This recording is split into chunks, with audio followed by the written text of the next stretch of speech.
The Hunt may be a movie that's not fun to watch at all due to the heavy subject matter, but it's definitely a movie that is well put together, brilliantly acted, and it'll definitely get some sort of reaction from you. The movie follows the unsettling story with Mads Mikkelsen as a divorced kindergarten teacher named Lucas who is falsely accused for sexually abusing a little girl in his class. Once everybody gets a word of this lie, Lucas immediately becomes the target of the whole entire city as he's treated like public enemy number one. With Mads Mikkelsen's outstanding and convincing performance as a man whose life is being torn apart by a little white lie that nobody can save him from, it's very hard not to feel sympathy for the guy as he not only struggles to prove his innocence but also to gain custody of his son Marcus. The film does such a stellar job of depicting how a little innocent lie can destroy a man's life and human relationships, as director Thomas Vinterberg superbly managing to create a bleak depiction of the danger of mass hysteria.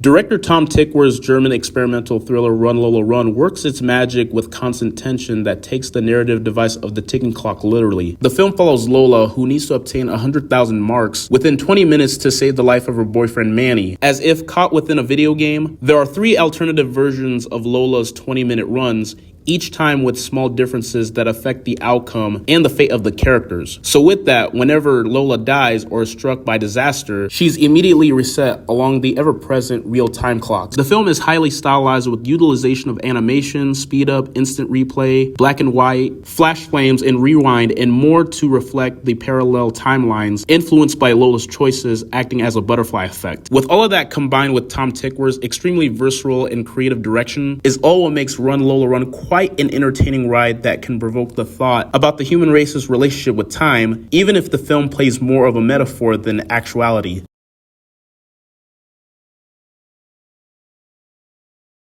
Oh goody, another Mads Mikkelsen movie on my list. With Pusher 2 with Blood on My Hands serving as the long-awaited sequel just coming 8 years after the original Pusher film, it was well worth the wait as it allowed Danish director Nicholas Winding Refn to improve his skills as a filmmaker and pull off a rare instant of a sequel surpassing the original. While Mikkelsen served to be an outstanding supporting character in the first film, but in this movie, Mikkelsen takes center stage as the main protagonist as we follow his character Tony, who's just been released from prison as he looks to get his life in order, as he faces new challenges of not only trying to get out of the life of crime, but also becoming a father as well. Mads Mikkelsen truly embraces the role of Tony, and his performance forces the audience to empathize with the character's plight, despite his mostly unsavory behavior. With the film's turbulently escalating stakes and Mads Mikkelsen's remarkable acting, Pusher 2 features a grounded tone with its realism, as it effectively laminates the trickle-down effect of this dangerous lifestyle through generations.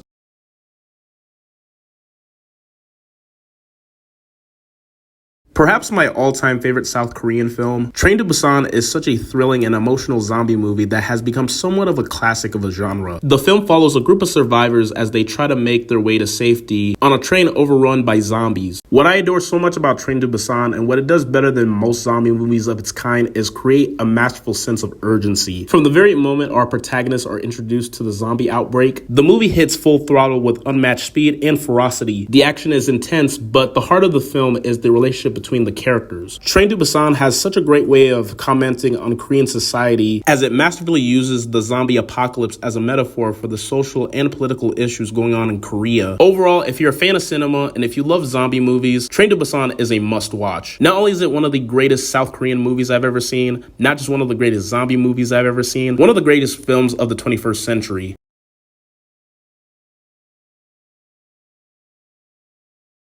Almost every great filmmaker is always going to have that one signature movie. The one that, while not necessarily universally agreed upon to be their best film, represents the essence of their cinematic brilliance. For Guillermo del Toro, that film has to be the 2006 fantasy movie Pan's Labyrinth. While Guillermo del Toro has made plenty of great movies in his career, from The Devil's Backbone, Hellboy 2: The Golden Army, The Shape of Water, Nightmare Alley, and even Pinocchio, Pan's Labyrinth was the movie that masterfully showcased del Toro at his peak. Pan's Labyrinth is a movie that confidently engages in a broad range of political, philosophical, and supernatural subject matter while balancing all 3 elements flawlessly. The combination of all 3 elements blooms into a brilliant story of magic and brutality from the mind of a director working through the trauma imposed by the Spanish Civil War. Young Ophelia's fantasy world straddles the fine line between beauty and grotesque, flipping from one to the other on a drop of a dime, as her real life during the Spanish Civil War is under the iron fist of the violent general Captain Vidal, who threatens to destroy all she knows. Pan's Labyrinth is such a remarkable fantasy movie that feels lovingly crafted and intimate, which is the true definition of a personal vision. It's without question Guillermo del Toro's magnum opus.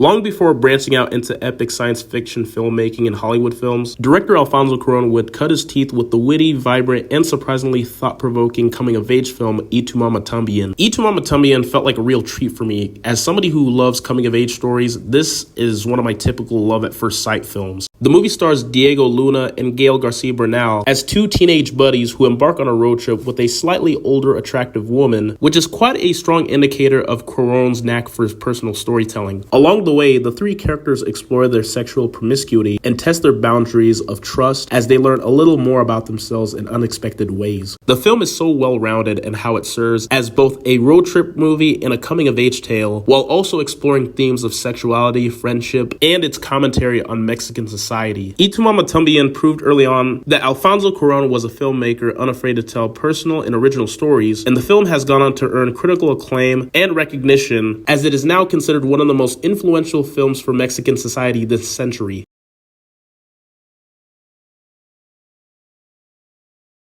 An epic crime film about a budding photographer growing up in the favelas of Rio de Janeiro, City of God is well acclaimed across the globe amongst film fans like myself, as it's one of the most well-respected projects of the 21st century. Why, you ask? Well, because of the fact that it's arguably the greatest foreign language film ever made about gangsters. Delving deep into the shattering and unbearably intense look at the crime in Rio de Janeiro, City of God is such a hard-hitting and tragically takes a realistic look at all the cycles of endless violence that exist within many of Brazil's most poorest neighborhoods. Every single character in this movie is so brilliantly drawn, and all of them, even the most violent ones, feel like relatable human beings. The movie features harrowing violence, impeccable acting, breathtaking cinematography, and so many moments that just feel powerful. City of God may not be the easiest film to watch for most people, but there's no denying that it's a true masterpiece of world cinema that, for all the horrors it shows, is always a rewarding, compelling, and psychologically compelling look at human nature that will leave you feeling alive.